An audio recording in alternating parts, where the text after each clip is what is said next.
Welcome back. At the very bottom of the content that is generated, we do have one rewriting tool in Perplexity. We can click on this button and we can rewrite the entire document. Perplexity will then ask you which model you want to use. In one case, it has a GPT-4 model, which is fundamental to ChatGPT, and then Sonar, which is the Perplexity model. We're going to click on Sonar, and we're going to allow Perplexity to regenerate and rewrite the document. Now, if you don't like that draft, you can go back and rewrite it again. One thing that you'll also see here at the bottom is that Perplexity will give you related questions and topics.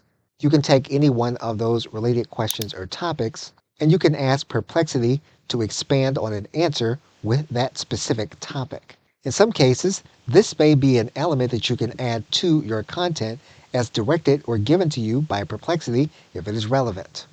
And then that answer, once generated, can be rewritten, and it can be written with a specific model.